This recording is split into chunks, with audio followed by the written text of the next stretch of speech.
Assalamu alaikum dear students, myself Dr. Saida Nureen and I am here today to give you the explanation of some new topics of physics related to your course. Our first topic of discussion today is an electron volt. What is an electron volt? Electron volt basically वो energy होती है या work done होता है जो एक charge particle जो है वो गेन करता है या लॉस करता है in performing the work done against the electrostatic field. कल हमने देखा कि इलेक्ट्रोस्टैटिक फील्ड के अगेंस्ट जब कोई भी चार्ज पार्टिकल वर्क करता है तो या तो वो एनर्जी गेन करेगा या वो एनर्जी को रिलीज़ करेगा। सो इलेक्ट्रॉन वोल्ट जो है वो उसको डिफ़ाइन करता है। ये इस तरह की ये डेफिनेशन वाइज इलेक्ट्रॉन वोल्ट जो है ये बहुत इंपॉर्टेंट टॉपिक है। 44 मार्क्स आउट ऑफ 85 आपके जो क्वेश्चन पेपर हैं वो डेफिनेशंस के ऊपर ही बेस करते हैं। ठीक है, तो आपने इसको डेफिनेशन में what is an electron volt study करना है। या इस क्वेश्चन को आप ऐसे भी कह सकते हैं कि डिफाइन इलेक्ट्रॉन वोल्ट। ये मैंने नीचे पॉसिबल क्वेश्चंस लिखे हैं कि prove that 1 electron volt is equal to 1.6 into 10⁻⁻19 joule. इस तरह से भी ये क्वेश्चन आ सकता है। ठीक है, सो इलेक्ट्रॉन वोल्ट जो है वो क्या चीज़ है। सबसे पहले कल हमने जो है वो वर्क डन पढ़ा था ऑन अ चार्ज, और मैंने आपको कहा था कि वर्क डन जो है in moving the charge from infinity to that point, यानी किसी भी पॉइंट तक आपने लेकर आना है इन्फिनिटी से जब किसी चीज़ को against the electric field to maintain the electrostatic equilibrium, यानी आपने इलेक्ट्रोस्टैटिक इक्विलिब्रियम को मेंटेन रखने के लिए अगेंस्ट इलेक्ट्रिक फील्ड उसको मूव कराया था। तो उस वक्त जो काम होता है due to the applied force, जो वर्क डन होता है वो आपको पता है पोटेंशियल एनर्जी के इक्वल होता है, और पोटेंशियल एनर्जी इक्वल होती है चार्ज इनटू पोटेंशियल डिफरेंस। और ये जो वर्क डन है मैंने आपको कल, और ये चार्ज इंटू पोटेंशियल डिफरेंस, ये जो वर्क डन है जो मैंने आपको कल बताया था, यही चीज़ आपकी पोटेंशियल एनर्जी भी है। तो जो भी वैल्यू पोटेंशियल एनर्जी की है या चेंज इन पोटेंशियल एनर्जी है वही आपका वर्क डन होता है, and that is equal to charge multiply by delta V, where delta V is the potential difference between the 2 points V B minus V A. V B का मतलब है कि potential at the point B, and V A is the potential at the point A. ठीक है जी, charge जो है charge on the electron उसकी ये वैल्यू होती है 1.6 इंटू 10⁻⁻19 कूलम। ये वैल्यू हमें याद होनी चाहिए, ठीक है, हमेशा, क्योंकि ये कांस्टेंट वैल्यू ना चार्ज ऑन द इलेक्ट्रॉन, तो ये हमारी कांस्टेंट वैल्यू है। उसके बाद आप देखें energy can be work done जो है मैंने कहा कि पोटेंशियल एनर्जी के बराबर है। पोटेंशियल एनर्जी कह लें या आप काइनेटिक एनर्जी किसी भी तरह फॉर्म में हो सकती है, चाहे वो पोटेंशियल एनर्जी है चाहे वो चेंज इन काइनेटिक, चाहे आप चेंज इन पोटेंशियल एनर्जी पढ़ें या चेंज इन काइनेटिक एनर्जी पढ़ें। सो द वर्क डन और the change in kinetic energy और the change in potential energy should be equal to charge multiply by potential difference. And charge की जगह यहाँ पे चूँकि इलेक्ट्रॉन है तो क्यू की जगह हम ई यूज़ करेंगे, ई का वर्ड यूज़ करते हैं इलेक्ट्रॉन के लिए, and it's value is 1.6 into 10⁻⁻19 coulomb. ये वैल्यू है चार्ज ऑफ इलेक्ट्रॉन की। डेल्टा वी क्या है? डेल्टा वी जो है ये आपने खुद से जो भी आप पोटेंशियल डिफरेंस रख रहे हैं वो आपने ज्यूम करना है। Here we have assumed that delta V is 1 volt, तो हमने डेल्टा वी की जगह क्या रखेंगे 1 वोल्ट। इसको आप पुट कर दें। यहाँ से अब आपके पास डेल्टा काइनेटिक एनर्जी या change in kinetic energy is equal to charge into potential difference is equal to this value 1.6 into 10⁻⁻19 coulomb, which is the charge of 1 electron multiply by potential difference of 1 volt. अब यहाँ से coulomb multiply by volt, what is coulomb into volt? हमने ये कल देखा था coulomb multiply by volt किसके बराबर होता है, क्योंकि आप पढ़ रहे हैं ना कि ये वर्क डन है, charge into potential difference work है ना, सो चार्ज की यूनिट कूलम और पोटेंशियल डिफरेंस की यूनिट क्या है वोल्ट। तो चार्ज इनटू पोटेंशियल डिफरेंस चूँकि वर्क या काइनेटिक एनर्जी है, तो आपको पता है एनर्जी कोई भी हो या वर्क हो उसकी यूनिट क्या होती है joule. Joule is the SI unit of work और एनर्जी। सो यहाँ पे कूलम इनटू वोल्ट की जगह अब आप क्या लगाएंगे जूल। इसका मतलब हुआ so from here you can define the electron volt. The amount of energy equal to 1.6 into 10⁻⁻19 joule is called 1 electron volt and is denoted by 1 EV, यानी small E 1 electron, charge of 1 electron, and capital V आप use करते हैं for the volt. ठीक है, it is defined as the amount of energy acquired और lost, यानी acquired और lost का मतलब है वो एनर्जी जो हासिल की जा सकती है, एक्वायर्ड मीन्स हासिल करना, या लॉस यानी ज़ाया कर देना बाय एन इलेक्ट्रॉन, इलेक्ट्रॉन के ज़रिए से as a traverses a potential difference of 1 volt. अगर एक इलेक्ट्रॉन 1 वोल्ट का पोटेंशियल डिफरेंस कवर करता है तो उस वक्त जो उसकी एनर्जी या वो एक्वायर करता है या जो लॉस करता है वो कितनी एनर्जी होती है, that is 1.6 into 10 power minus 19 joule. So the value of 1 electron volt is to be calculated as 1.6 into 10 power minus 19 joule. ये आपने वैल्यू जो कैलकुलेट करनी थी वो ये वाली वैल्यू है. इसका प्रूफ भी आ सकता है आपके पेपर में, या फिर वो आपको कहेंगे कि डिफाइन इलेक्ट्रॉन वोल्ट, तो ये स्टेटमेंट भी आप लिखेंगे और ये एक्सप्रेशन भी इलेक्ट्रॉन वोल्ट की आप लिखेंगे. और अगर प्रूफ करने के लिए कहेंगे तो फिर आपने ये सारा जो 2 या 3 स्टेप्स हैं मैक्सिमम, ये आपने सारे उसमें कोट करने हैं. ठीक है जी. उसके बाद आ जाए ये छोटी सी न्यूमेरिकल इसी तरह की, ये जो इस तरह का एग्जाम्पल होता है ये भी शॉर्ट आंसर क्वेश्चंस के पॉइंट ऑफ व्यू से बहुत इंपॉर्टेंट होता है. ठीक है जी. Particle carrying a charge of 2 electron, यानी एक पार्टिकल है जिसके पास 2 इलेक्ट्रॉन के बराबर का चार्ज है, falls through a potential difference of 3 volt, यानी चार्ज जो है वो 2 ही है, 2 इलेक्ट्रॉन, और पोटेंशियल डिफरेंस जो है वो 3 वोल्ट का है. Calculate the energy required by it, तो कितनी एनर्जी होगी उसकी. एनर्जी का वही फार्मूला होता है जो वर्क का होता है, और वो क्या होता है, charge multiply by potential difference. Charge is 2e and delta we जो है वो आपका 3 वोल्ट है. दोनों को मल्टीप्लाई करें, सो दिस इज 6 इलेक्ट्रॉन वोल्ट.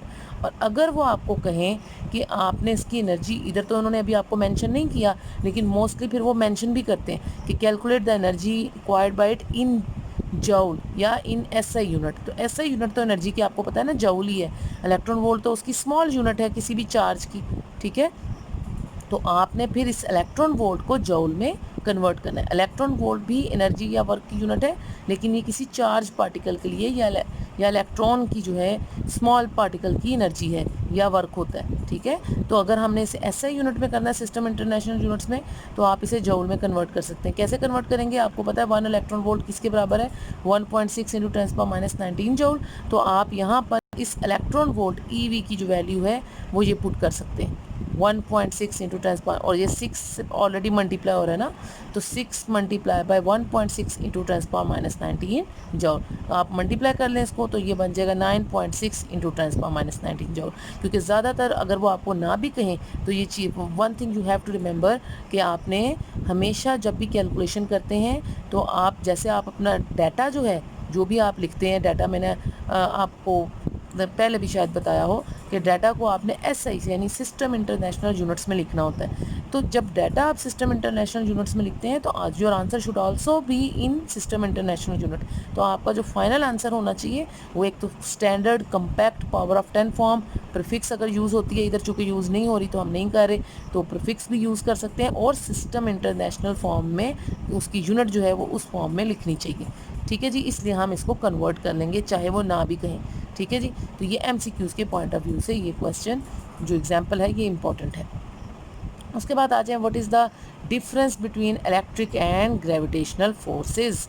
ये एक कंपैरिजन है. इस कंपैरिजन के बारे में वो जो मैंने आपको एनिमेटेड एक वीडियो लेक्चर दिया था, तो उसके अंदर हमने बड़े अच्छे से कंपैरिजन जो है वो ये ड्रॉ किया था between electric and gravitational forces. फिर भी मैंने आपको यहाँ पे मैंने पॉइंट्स बना दिए आपकी आसानी के लिए, आप इन पॉइंट्स को देखें.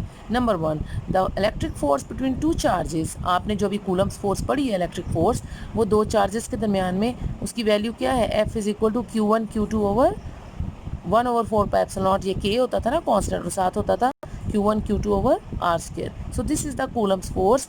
ये आपने अभी पढ़ा इलेक्ट्रिक फोर्स है. ठीक है, बिटवीन द 2 चार्जेस. सिमिलरली आपने न्यूटन्स लॉ ऑफ ग्रेविटेशन से, जो कि 2 पॉइंट मैसेज के दरमियान में था, आपने ये ग्रेविटेशनल फोर्स का फार्मूला पढ़ा होगा, F is equal to capital G m1 m2 over R square. So this is the first difference. ये सबसे पहला डिफरेंस है कि दोनों के फार्मूलाज में ही बहुत बड़ा डिफरेंस है, कूलम्स फोर्स के और न्यूटन लॉ ऑफ ग्रेविटेशनल की जो ग्रेविटेशनल फोर्स है, दोनों के ये फार्मूलाज आप कंपैरिजन में लिखेंगे. सेकंड पॉइंट क्या है, सेकंड पॉइंट ये है कि ये तो एक कॉमन चीज़ है ना कि both the forces very inversely with the distance. ये देखें, इसमें भी नीचे आर स्क्वायर है, इसमें, ये तो सिमिलैरिटी होगी ना दोनों की, ये डिफरेंस तो ना हुआ. अक्सर ये जो क्वेश्चन जो है ये आता है तो ये डिफरेंस के तौर पे आता है. ठीक है, कि what is the difference between electric force and gravitational force. तो फिर आपने डिफरेंसेस जो है उन पे फोकस करना है. फर्स्ट डिफरेंस मैंने आपको बता दिया, इन दोनों के फार्मूलाज का डिफरेंस ये चार्जेस पर डिपेंड कर रहा है, कूलम्स फोर्स जो है, जबकि आपकी जो न्यूटन लॉ ऑफ ग्रेविटेशन की फोर्स है वो मैसेज पे डिपेंड करती है. सेकंड पॉइंट है the value of gravitational constant जी, जो आपने प्रीवियस क्लास में पढ़ी होगी, उस जी की क्या वैल्यू है ग्रेविटेशनल कांस्टेंट की, वो ये होती थी 6.674 इंटू 10⁻11 न्यूटन मीटर स्क्वायर पर किलोग्राम स्क्वायर. वेयर एज अब जो आप कूलम्स फोर्स पढ़ें उसके अंदर जो कूलम्स कांस्टेंट की जो वैल्यू है वो क्या है 9 इंटू 10⁻9 न्यूटन मीटर स्क्वायर पर कूलम स्क्वायर। तो दोनों में से कौन सी वैल्यू बड़ी है? जाहिर सी बात है के की वैल्यू जो है it is much larger as compare to the gravitational constant. तो ग्रेविटेशनल कांस्टेंट के मुकाबले में जो कूलम्स कांस्टेंट है के उसकी वैल्यू इज़ मच लार्जर। ठीक है, सो ये इसका सेकंड डिफरेंस है। The value of the gravitational constant is very small as compare to the electrical constant K. ये के की वैल्यू है ना 1/4πε0। तो जी की वैल्यू जो है हम कह रहे हैं वो बहुत स्मॉल है क्योंकि वो 10⁻⁻11 है। उसके मुकाबले में के की वैल्यू जो कि 10⁻+9 में आ रही है। सो के की वैल्यू जो है वो मच लार्जर है एज़ कम्पेयर टू जी, या आप कह सकते हैं कि ग्रेविटेशनल कांस्टेंट जी की वैल्यू जो है वो वेरी मच स्मॉल है as compare to the Coulomb's constant. ठीक है, जो इलेक्ट्रिकल कांस्टेंट उसमें आया। अच्छा, अब ये सेकंड कंपैरिजन। थर्ड पॉइंट क्या है? थर्ड पॉइंट ये है the gravitational force is a very weak force as compare to the electrostatic force. Gravitational force electrostatic force के मुकाबले में बहुत वीक फोर्स है। ठीक है, चूँकि उसका कांस्टेंट भी वीक है, तो आपके पास अगर उसके कांस्टेंट की वैल्यू स्मॉल है तो ज़ाहिर सी बात है, आप ये देखें जब ये जी स्मॉल है तो इसका मतलब है इसकी जो ग्रेविटेशनल फोर्स है वो भी स्मॉल होगी। और ये जो कूलम्स कांस्टेंट है अगर ये इसकी वैल्यू एज जो है वो मच लार्जर है तो फिर as compare to the gravitational constant, तो फिर कूलम्स कांस्टेंट की वैल्यू चूँकि बड़ी है तो इसलिए उसकी जो कूलम्स फोर्स है वो भी स्ट्रॉन्ग फोर्स है। सो ये इसका अलग जो है एक डिफरेंस आ गया कि gravitation force is a very weak force as compare to the electrostatic जो कूलम्स फोर्स है उसके मुकाबले में। Fourth point, the electrostatic force could be attractive और रिपल्सिव। हाँ जी, आपकी जो कूलम्स फोर्स है चूँकि वो चार्जेस पर डिपेंड कर रही है ना, तो आपने दो तरह के चार्ज पढ़े, positive negative. So these charges can be the similar charges और they are the opposite charges. तो इनके सिमिलर या ऑपोजिट होने की वजह से this force can be attractive और repulsive. while on the other hand gravitational force is only attractive force, जबकि ग्रेविटेशनल फोर्स हमेशा चूंकि वो मैसेस पर डिपेंड करती है और मैस तो एक ही तरह का है ना, मैस में तो कोई पॉजिटिव नेगेटिव नहीं होता, तो फिर इसका मतलब है कि ये हमेशा अट्रैक्टिव फोर्स होती है, चीज़ों को अट्रैक्ट करती है। ये फोर्थ पॉइंट था। उसके बाद आ जाए आखिरी डिफरेंस इन दोनों का। तो ये 5 डिफरेंसेस मैंने मार्क करवाए हैं आपको। ठीक है, तो लास्ट डिफरेंस क्या है? The electrostatic force is the medium dependent and can be shielded. यानी इलेक्ट्रोस्टैटिक फोर्स में आपको पता है, वो याद होगा मैंने कहा था डाइलेक्ट्रिक मीडियम जो है वो आप रख सकते हैं बिटवीन द टू चार्जेस, जबकि ग्रेविटेशनल फोर्स में ऐसा कोई मीडियम की बात नहीं है। ठीक है, तो इलेक्ट्रोस्टैटिक फोर्स जो है वो मीडियम डिपेंडेंट होती है, जबकि वाइल द ग्रेविटेशनल जो फोर्स है it is not medium dependent. ठीक है, ये इसमें ये प्रॉपर्टी नहीं होती। This force lakhs this property. तो ग्रेविटेशनल फोर्स में कोई मीडियम का ताल्लुक नहीं होता, लेकिन जो आपकी इलेक्ट्रोस्टैटिक फोर्स है वो मीडियम डिपेंडेंट है। So these are the 5 differences which we have drawn between electrostatic Coulomb's force and the gravitational force comes from the Newton's law of gravitation. ठीक है, आपने इसको इसी तरीके से पॉइंट्स की फॉर्म में लिखना है to make your answer more clear. ठीक है, साथ ताकि वो बहुत अच्छा और वेल रिटन हो और अच्छी फॉर्म में हो, अच्छे स्ट्रक्चर में हो, ताकि जब अगर आप इसके मार्क्स आपको उसके अच्छे मार्क्स मिले। अच्छा जी, उसके बाद आ गया charge on an electron by Millikan's method. अब मिलिकन्स मेथड ने मिलिकन जो एक साइंटिस्ट था, आर ए मिलिकन, ये इसकी हिस्ट्री और बैकग्राउंड है। In 1909 R A Millikan devised a technique that resulted in precise measurement of the charge on an electron. तो 1909 में आर ए मिलिकन ने एक टेक्निक बनाई थी जिससे उसने जो है एक करेक्ट मेजरमेंट की थी इलेक्ट्रॉन का चार्ज कैलकुलेट करने की। वो क्या थी, उसकी हम स्कीमेटिक डायग्राम ये उन्होंने दिखाई हुई है, आप ये देख सकते हैं। अच्छा जी, हम इस डायग्राम को ही समझते हैं। इसमें क्या है जी, इसमें ये है, ये नहीं, इसमें उन्होंने, ये एक ऑटोमाइज़र है। ऑटोमाइज़र का मतलब होता है एक स्प्रे बॉटल है जैसे, जिससे आप स्प्रे करते हैं, और इसमें दिस स्प्रे बॉटल इसका कंसिस्ट्स ऑफ ऑयल ड्रॉप्स। इसके अंदर ऑयल के ड्रॉप्स हैं और ये एक पूरा कंटेनर है एक।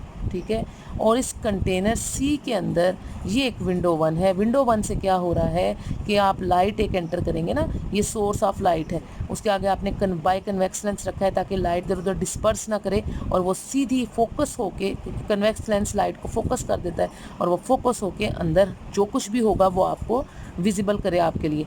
ठीक है, आप उसे इजीली देख सकें। अब ये एक ऑटोमाइज़र है, ऑटोमाइज़र से आपने स्प्रे किया ऑयल ड्रॉप। अब इनमें से बहुत सारे ड्रॉप, सारी सी बात है, अंदर जा रहे हैं, लेकिन लेकिन हमने कोई एक ड्रॉप इसमें से कंसीडर किया है अपनी कैलकुलेशन के लिए, वो ये सेंटर में, this is an oil drop, ठीक है, डी। अब यहाँ पर small D is the distance between the two oppositely charge electrodes, ठीक है, एक पॉजिटिव इलेक्ट्रोड की प्लेट है और एक नेगेटिव इलेक्ट्रोड है, ठीक है, कैथोड है, एक पॉजिटिव एनोड को रिप्रेजेंट करेगा पॉजिटिव इलेक्ट्रोड, और एक कैथोड नेगेटिव को शो कर रहा है, ठीक है। इन दोनों प्लेट्स के दरमियान में जो डिस्टेंस है वो स्मॉल डी है। उसके बाद यहाँ पे जो ऊपर वाली प्लेट है आपकी पॉजिटिव प्लेट है, उसमें एक होल रखा है, एच इज़ द होल जो आपने रखा है ताकि एक ऑयल ड्रॉप जो है वो ईजिली इस होल के थ्रू इन दोनों प्लेट्स के सेंटर में आ जाए, ठीक है जी। और ये एम है माइक्रोस्कोप जिसके ज़रिए से आपने इसको देखना है, व्यू करना है, ठीक है जी।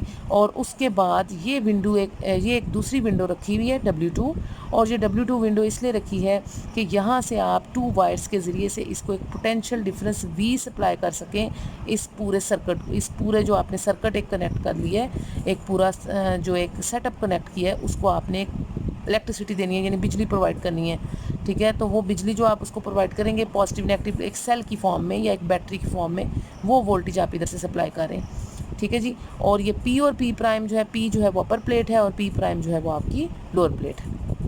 अब ये सारा कुछ इसकी कंस्ट्रक्शन में लिखा है जो मैंने मार्क कराया है। A schematic diagram of the Millikan oil drop experiment is shown. 2 parallel plates P prime are placed inside a container to avoid the disturbance due to the air currents. The separation between the plates is D. The upper plate P has a small hole as shown in the figure. A voltage V is applied to the plates due to which the electric field E is set up between the plates.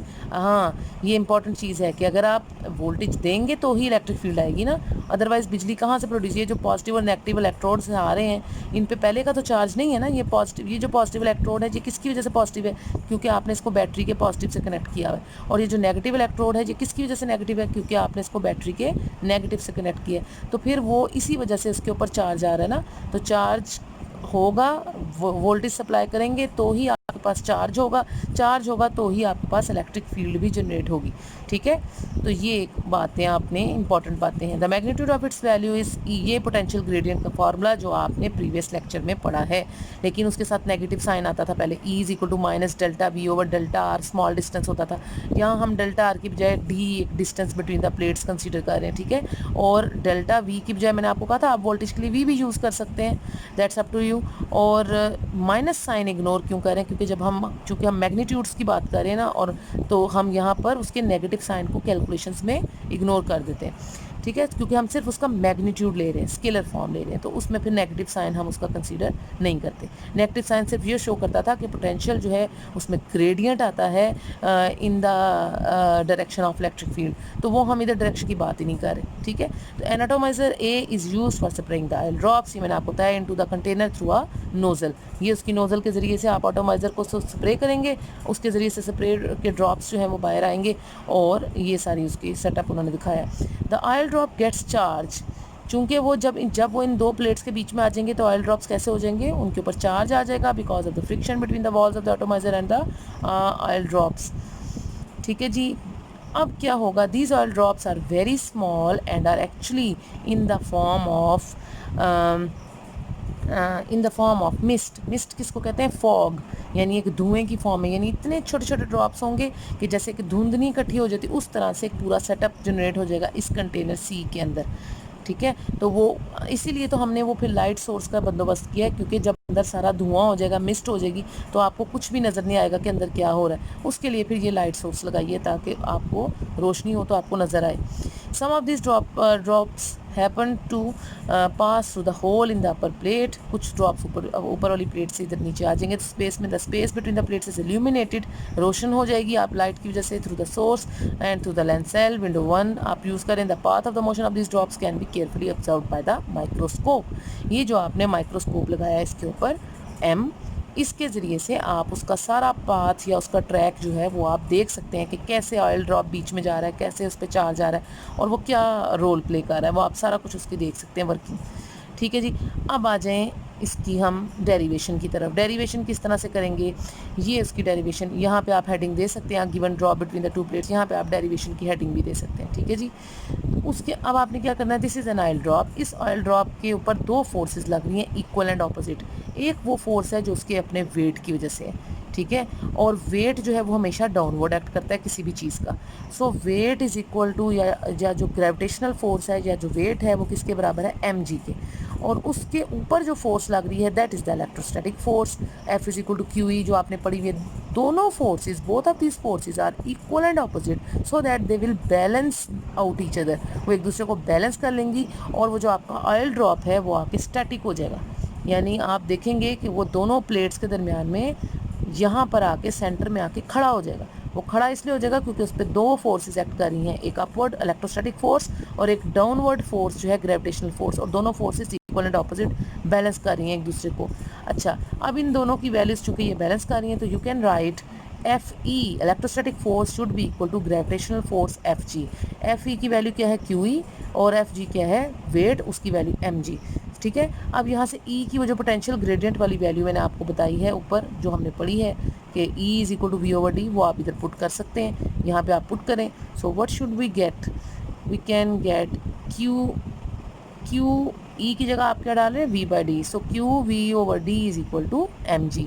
और यहाँ से Q is equal to, ये D इधर divide हो रहा है उधर जाके इक्वल की दूसरी साइड सेकंड साइड पे जाके मल्टीप्लाई हो जाएगा। So this is M G D, और ये जो वोल्टेज है ये उस तरफ जाके दूसरी तरफ डिवाइड हो जाएगी। So this is M G D over V. Clear students. अच्छा, अब ये तो इसका फार्मूला आ गया, लेकिन इस फार्मूले से अभी हम, मिलिकन तो ये चाहता था ना कि वो चार्ज की वैल्यू कैलकुलेट करे। Millikan wants to calculate the charge on an electron. तो चार्ज तो तब तक कैलकुलेट नहीं होगा जब तक ये मैस की वैल्यू भी आप कैलकुलेट नहीं कर लेते। तो इस मैस की वैल्यू को कैलकुलेट करने के लिए, in order to determine the mass of the droplet the electric field between the plates is switched off. आप क्या करेंगे, थोड़ी देर के लिए वो जो चार्ज प्लेट्स थी उनकी इलेक्ट्रिक फील्ड को थोड़ी देर के लिए स्विच ऑफ कर देंगे, ना कोई पॉजिटिव ना कोई नेगेटिव। ठीक है। जब आप इधर से वोल्टेज सप्लाई बंद कर देंगे तो उनके ऊपर जो चार्जेस है वो भी थोड़ी देर के लिए क्या हो जाएंगे, स्विच ऑफ हो जाएंगे। अच्छा, फिर क्या होगा जब आप स्विच ऑफ करेंगे, द ड्रॉपलेट फॉल्स। अच्छा, ड्रॉपलेट अभी तक खड़ा था किसकी वजह से, because it's electrostatic force balances the gravitational force, दोनों बैलेंस हो रही थी इसलिए वो खड़ा था। जैसे ही आप स्विच ऑफ करेंगे उसकी इलेक्ट्रिक फील्ड को तो क्या होगा कि वो ड्रॉप कर जाएगा under the action of gravity. It attains terminal speed, और उस वक्त उसकी एक टर्मिनल वेलोसिटी या टर्मिनल स्पीड आएगी। आपको ये याद होना चाहिए कि हमने चैप्टर नंबर 6 जो पार्ट 1 का सिलेबस है उसमें हमने फ्लूइड डायनामिक्स के बारे में पढ़ा था।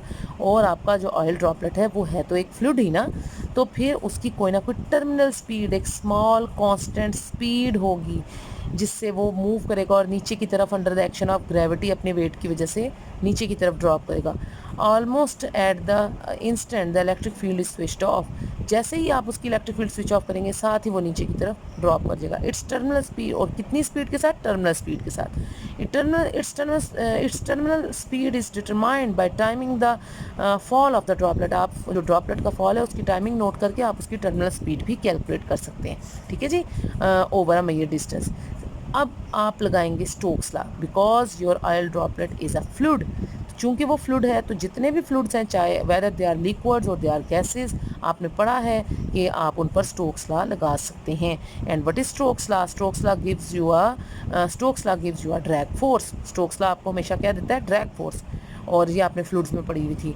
तो ड्रैग फोर्स क्या होती है, F is equal to 6 by eta R V, where V T जो है ना, this is terminal velocity, small constant velocity, R is the radius of the droplet. ये जो ऑयल ड्रॉपलेट है आपका, उसका जो रेडियस है, एक छोटा सा ड्रॉपलेट है तो उस छोटे से ड्रॉपलेट का जो रेडियस है वो आपका आर है।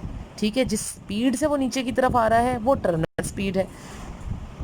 अच्छा जी, और व्हाट इज ईटा, ईटा क्या होता था, eta is the coefficient of viscosity, गाढ़ापन। वो जो ऑयल ड्रॉपलेट है वो कितना गाढ़ा है, ईटा उसकी कोफिशिएंट ऑफ विस्कोसिटी है। 6 और पाई जो है ये दोनों कांस्टेंट्स हैं। ठीक है, where R is the radius of the droplet, is eta is the coefficient of viscosity of the air. क्योंकि हमने कोई मीडियम ने लिया हुआ, हमारे इधर उस वक्त क्या है, एयर है। ठीक है, तो coefficient of viscosity of the air जो है वो होगी ईटा। अब आप इसकी डेंसिटी क्या होता है, डेंसिटी का formula, what is the formula for the density जी। डेंसिटी हमेशा इक्वल होती है मैस पर यूनिट वॉल्यूम, ये फार्मूला आपने पढ़ा हुआ है। डेंसिटी किसके इक्वल होती है, मैस ओवर वॉल्यूम। सो अगर आपने मैस निकालो, क्योंकि हम ये सारा काम किसके लिए कर रहे हैं, मैस कैलकुलेट करने के लिए। So how we can calculate the mass, if density is equal to mass over volume, so mass can be equal to the density multiplied by volume. ठीक है। अगर डेंसिटी बराबर है मैस डिवाइडेड बाय वॉल्यूम के, तो mess equal हो सकता है डेंसिटी मल्टीप्लाई बाय वॉल्यूम। ये फार्मूला हमने यहाँ पे यूज़ किया है। और वॉल्यूम ऑफ द स्फेयर, चूंकि आपका जो ऑयल ड्रॉपलेट है वो एक स्फेयर है ना छोटा सा, तो उस स्फेयर का जो वॉल्यूम है वो क्या होता है 4/3 पाई आर क्यूब। ठीक है, स्फेयर का वॉल्यूम क्या होता है 4/3 पाई आर क्यूब। तो आपने वॉल्यूम ऑफ द स्फेयर को मल्टीप्लाई कर दिया है उसकी डेंसिटी से। जब आप वॉल्यूम ऑफ द स्फेयर को डेंसिटी से मल्टीप्लाई करेंगे तो आपके पास क्या आ जाता है mass. Yes, you can get the mass. लेकिन इस मैस में अभी कमी है। अभी ये वो मैस नहीं आया जो हम चाह रहे हैं इधर पुट करना। क्या कमी है? वो कमी ये है कि आपको रेडियस नहीं पता। चलो, डेंसिटी तो पता है, क्योंकि हम कह रहे हैं कि डेंसिटी जो है डेंसिटी जो है वो कांस्टेंट वैल्यू होती है ना। चूँकि हमारा फ्लूइड इस वक्त एक जो मीडियम है उसका वो एक एयर है, तो हम coefficient of viscosity of air भी ले सकते हैं, डेंसिटी भी कैलकुलेट कर सकते हैं उसकी। ठीक है, तो डेंसिटी किसी भी फ्लूइड की एक कांस्टेंट वैल्यू होती है, चाहे वो लिक्विड्स हों चाहे वो गैसेस हों, तो वो तो हमारे पास होगी वैल्यू। लेकिन हम इसकी रेडियस कैसे कैलकुलेट करेंगे?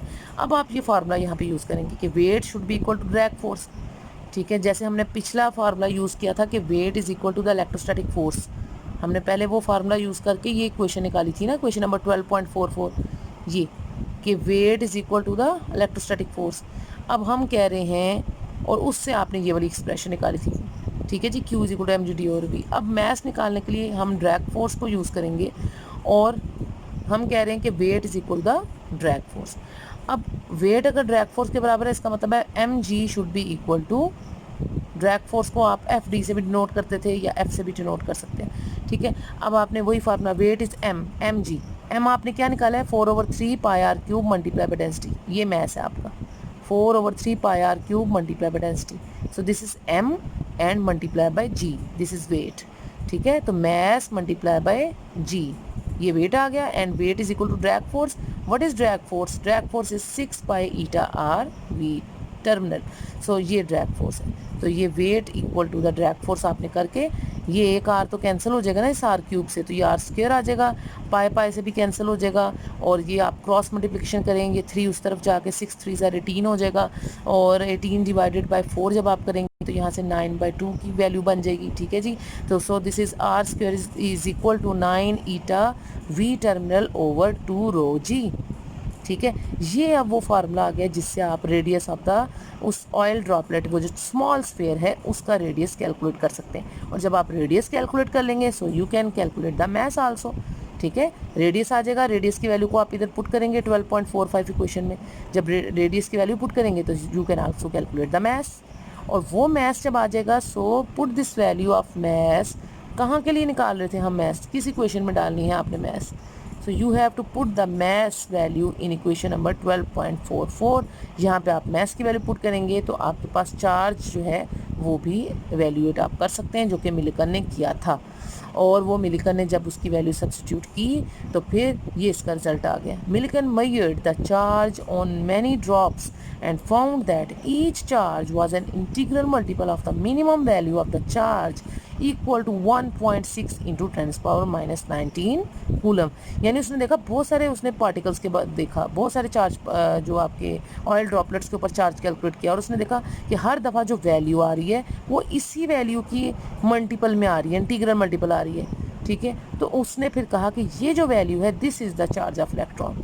He therefore concluded that this minimum value of the charge is the charge on an electron, ठीक है, which is 1.6 into 10⁻⁻19 कूलम। ठीक है स्टूडेंट्स, आई होप आपको ये समझ में आ गया होगा। ये जो एग्जाम्पल नंबर 12.5 है,